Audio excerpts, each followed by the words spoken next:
Hi hello friends, എല്ലാ കൂട്ടുകാർക്കും advocate Anjali സീരിയലിൽ ഇനി വരാൻ പോകുന്ന ഒരു അടിപൊളി എപ്പിസോഡിൻ്റെ റിവ്യൂയിലേക്ക് തന്നെ സ്വാഗതം കേട്ടോ. ചാനൽ ആദ്യമായിട്ടാണ് കാണുന്നുണ്ടെങ്കിൽ ഒന്ന് സബ്സ്ക്രൈബ് ചെയ്ത് ലൈക്ക് ചെയ്ത് സപ്പോർട്ട് ചെയ്യാൻ വേണ്ടി മറക്കല്ലേ.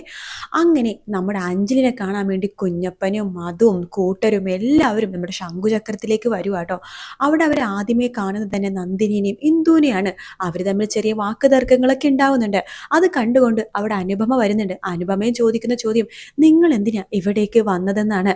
ഇത് കേൾക്കുന്ന കുഞ്ഞപ്പൻ ചോദിക്കണ്ട്, എന്താടി അനുപമേ നീ ഇങ്ങനെയൊക്കെ പണിത്, നമ്മൾ ഒരുമിച്ച് കളിച്ചു വളർന്നവരല്ലേ, എന്താ നീ ഇപ്പൊ ഇങ്ങനെയൊക്കെ സംസാരിക്കണത് എന്ന് പറഞ്ഞുകൊണ്ടിരിക്കേ അനുപമ പറയണ്ടോ, ഓ നിങ്ങളുടെ ഒരു സംസാരം, നിങ്ങൾ ഇവിടുന്ന് പോവാൻ നോക്കൂ, ഓ നിങ്ങളെ കാണുമ്പോൾ തന്നെ എനിക്ക് ദേഷ്യം വരുവാണ് എന്തൊക്കെയാ പറഞ്ഞുകൊണ്ടിരിക്കുക. നമ്മുടെ കുഞ്ഞപ്പൻ്റെ മുഖമൊക്കെ ആകെ മാറുന്നു കേട്ടോ.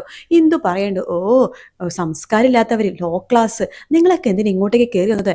ഇതേ ശംഖുചക്രം തറവാട്ടിലെ രാഘവനുണ്ണി വക്കീലിലെ വീടാണ്, ഇവിടെ കയറി വരാൻ കുറച്ച് യോഗ്യതയൊക്കെ വേണം, നിങ്ങളെല്ലാവരും ഇറങ്ങിപ്പോയിക്ക് കള്ളക്കൂട്ടങ്ങൾ എന്നൊക്കെ പറഞ്ഞുകൊണ്ടിരിക്കുകയാണ്. ആ സമയത്ത് നമ്മുടെ മധു പറയണ്ടേ, ഞങ്ങളെ വന്നത് നിങ്ങളെ കാണാൻ വേണ്ടിയിട്ടല്ല, അഞ്ജലിനെ കാണാൻ വേണ്ടിയിട്ടാ. അഞ്ജലി അഞ്ജലി ഊയ് എന്ന് പറഞ്ഞ് വിളിക്കുമ്പോൾ അഞ്ജലി പുറത്തേക്ക് ഇറങ്ങി വരുന്നുണ്ട്. ആ മധു, കുഞ്ഞപ്പ എല്ലാവരും ഉണ്ടല്ലോ, നിങ്ങൾ വരുന്ന കാര്യം പറഞ്ഞേ ഇല്ലല്ലോ എന്നൊക്കെ പറഞ്ഞ് അവരെ കെട്ടിപ്പിടിച്ച് നമ്മുടെ അഞ്ജലി വിശേഷമൊക്കെ ചോദിക്കുന്ന സമയത്ത് മധു പറയുന്നത്, എടി ഞങ്ങൾ നിന്നെ കാണാൻ വേണ്ടി വന്നതാ. കുഞ്ഞപ്പൻ പറയണ്ട, അതേ അഞ്ജലി, നീ ഇല്ലാതെ ഒരു സുഖമില്ല, നീ ഇല്ലാതെ ഒരു രസമില്ലടി രാജാജി നഗറിലെ, നിന്നെ കാണാൻ വേണ്ടി ഇവിടേക്ക് വന്നപ്പോൾ ദേ ഈ സ്ത്രീകൾ ഞങ്ങളുടെ അപമര്യാദയായിട്ട് പെരുമാറി. ഓഹോ, നിങ്ങളത്തെ എന്താ ഇവർ പറഞ്ഞത് പറ, ഇവരെന്താ നിങ്ങളുടെ മര്യാദ കേട്ട് സംസാരിച്ചത് പറ എന്ന് പറയുമ്പോൾ കുഞ്ഞപ്പനും നമ്മുടെ മധു ഒന്നും സംസാരിക്കാതിരിക്കുകയാണ്. അപ്പൊ ആ ഒരു ഭാഗത്തോടെയാണ് ഇന്നത്തെ എപ്പിസോഡ് തീർന്നിട്ടുണ്ടായിരുന്നത്. അപ്പൊ ഇനി കാണിക്കാൻ പോണത്, അഞ്ജലി ചോദിക്കുന്നുണ്ട് നമ്മുടെ ഇന്ദുവിനോടും നന്ദിനിയെടുത്തും, അതെ നിങ്ങൾ വലിയ പഠിപ്പും വിവരവും ഒക്കെ ഉള്ളവരാണെന്ന് പറയുന്നുണ്ടല്ലോ, ഒരു മനുഷ്യർക്ക് എങ്ങനെയാ സംസാരിക്കേണ്ടത് നിങ്ങൾക്കറിയില്ലേ? അതിന് ആദ്യം വേണ്ടത് കുടുംബത്തിൽ നിന്നുള്ള ഒരു സംസ്കാരം എന്ന് പറഞ്ഞ സംഭവമാണ്. അത് നിങ്ങൾക്ക് രണ്ടുപേർക്കും തീരെയില്ലെന്ന് എനിക്ക് നന്നായിട്ട് മനസ്സിലായി. എടി നീ കള്ളക്കൂട്ടങ്ങളായിട്ടുള്ള നിന്റെ ഫ്രണ്ട്സിന്റെ മുമ്പിൽ ഞങ്ങളെ അപമാനിക്കുകയാണോ? കള്ളക്കൂട്ടങ്ങളോ? ഇവരങ്ങനെ പറയാനുള്ള എന്ത് യോഗ്യതയാണ് നിങ്ങൾക്കുള്ളത്? ദേ നിങ്ങൾ എന്നെ അപമാനിച്ചു, ഞാൻ എല്ലാം കേൾക്കും, ക്ഷമിക്കും, സഹിക്കും. പക്ഷേ എൻ്റെ കൂട്ടുകാരി എന്തെങ്കിലും പറഞ്ഞാലുണ്ടല്ലോ, അയ്യോ ഇവരാണോടി നിന്റെ കൂട്ടുകാരി, നിന്റെ അച്ഛൻ്റെ പ്രായം ഉണ്ടല്ലോ ഇവർക്കൊക്കെ. അതെ പ്രായത്തിലല്ല, ഇവരൊക്കെ എൻ്റെ കൂട്ടുകാരത്, രാജാജനഗർ ഞങ്ങൾ ഒരുമിച്ച് കളിച്ചു വളർന്നവരാ. മനസ്സിലായി മനസ്സിലായി, അല്ലെങ്കിൽ നിങ്ങൾക്കൊക്കെ ഇങ്ങനത്തെ കൂട്ടുകാരല്ലേ പറ്റുള്ളൂ, അതൊന്നും പറഞ്ഞാലൊന്നും മനസ്സിലാവില്ല. നീ എത്ര പെട്ടെന്ന് പറഞ്ഞു വിടാൻ നോക്കും. ഇവരെ പോലെ കുപ്പത്തൊട്ടിന്ന് വന്നതാണല്ലോ നീയും നിന്റെ ചേച്ചിയും. അതുകൊണ്ട് ആ സംസ്കാരം നിങ്ങൾ കാണിക്കുള്ളൂ. ഓ ഇവരൊക്കെ ഇവിടെ കയറി വന്നത് നാട്ടുകാരും അയൽക്കാരും കണ്ടാൽ തന്നെ നാണക്കേടാ. അത് കേൾക്കുന്ന കുഞ്ഞപ്പൻ പറയണ്ട, അഞ്ജലി ഞങ്ങൾ ഇവിടുന്ന് പോയിക്കോളാം, ഞങ്ങൾ കാരണം നിനക്ക് ബുദ്ധിമുട്ടുണ്ടായല്ലേ, ക്ഷമിക്കുക അഞ്ജലി. നിങ്ങൾ കാരണം എന്ത് ബുദ്ധിമുട്ട്? അതെ മര്യാദക്ക് സംസാരിക്കണം. ഞാൻ പല പ്രാവശ്യം നിങ്ങളത് പറഞ്ഞു, എന്നെ എന്തെങ്കിലും പറഞ്ഞോ, പക്ഷെ എൻ്റെ കൂട്ടുകാരെ അപമാനിക്കാൻ നിൽക്കരുതെന്ന്.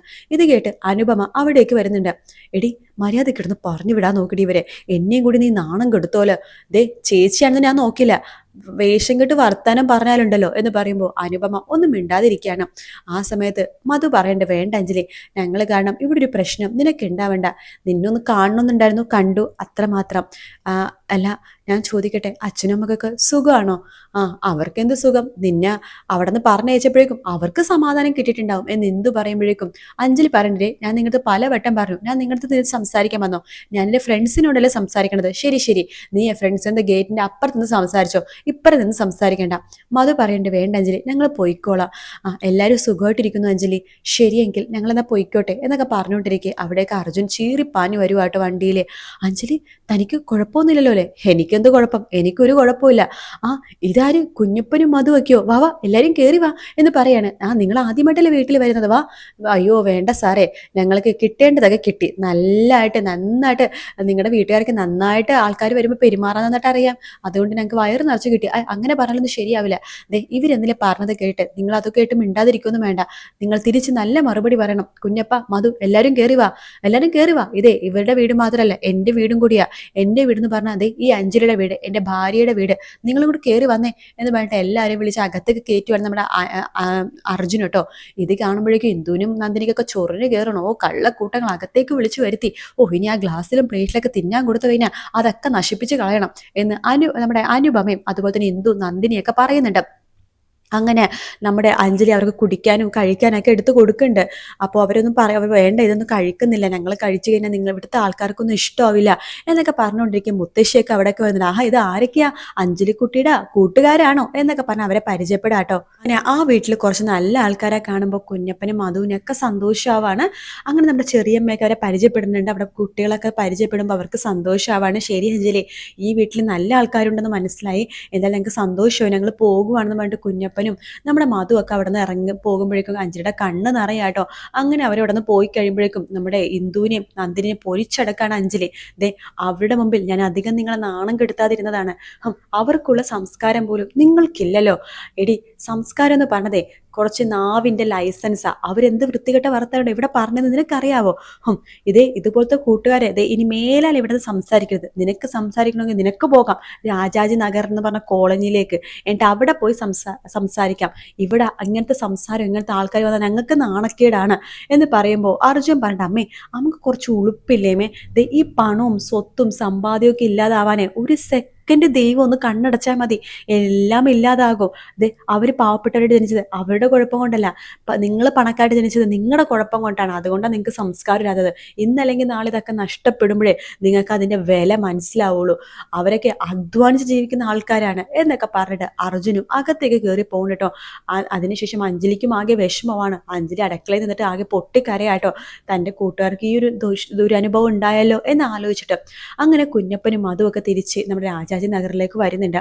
എന്നിട്ട് അവിടെ നമ്മുടെ ശ്യാമളെടുത്തും ശിവരാമനോട് പറയുന്നുണ്ട്, ഓ, നിങ്ങളുടെ മക്കളെ കാണാൻ നിങ്ങൾക്ക് ആഗ്രഹം ഉണ്ടാവില്ല, ഞങ്ങൾ അഞ്ജലിനെ കാണാൻ വേണ്ടി അവിടെ പോയിരുന്നു, രാഘവനുടെ കൊട്ടാരത്തിലേക്ക്. അവിടെ അഞ്ജലി കഴിയുന്നത് കണ്ടല്ലേ നിങ്ങൾക്ക് സഹിക്കില്ല. അവളെ എന്തുമാത്രം അവർ ടോർച്ചർ ചെയ്യണമെന്ന് അറിയാവോ? ഞങ്ങളവിടെ കയറി പോയപ്പോഴാണ് ഞങ്ങളുടെ അവിടുത്തെ ദയനീയാവസ്ഥ കണ്ട് ഞങ്ങൾക്ക് സങ്കടം വന്നു. അവൾ നിങ്ങളെയൊക്കെ കാണാൻ ഒരുപാട് ആഗ്രഹിക്കുന്നുണ്ട്. നിങ്ങൾ പക്ഷെ അവിടെ പോവരുത്, പോയി കഴിഞ്ഞാൽ നിങ്ങൾക്ക് അത് സഹിക്കാൻ പറ്റില്ല. നിങ്ങളൊക്കെ ഒരു അച്ഛനും അമ്മയാണോ? അവൾക്ക് ഫോൺ വിളിച്ചെങ്കിൽ വിശേഷം ചോദിച്ചൂടെ? അഞ്ജലി ഇന്നല്ലെങ്കിൽ നാളെ മരിക്കുമ്പോഴേ നിങ്ങൾക്കത് മനസ്സിലാവുള്ളൂ എന്നൊക്കെ കുഞ്ഞപ്പനും അതുമൊക്കെ പറയുമ്പോൾ നമ്മുടെ ശിവരാമൻ്റെയും നമ്മുടെ ശ്യാമളുടെ മുഖമൊക്കെ ഒന്ന് മാറുന്നുണ്ട് കേട്ടോ. അതിനുശേഷം ആര്യ ചോദിക്കുന്നു, നിങ്ങൾ അവിടെ പോയോ? അഞ്ജലിനെ കണ്ടോ? കണ്ടു, അവളാകെ ക്ഷീണിച്ചു പോയി, പാവം.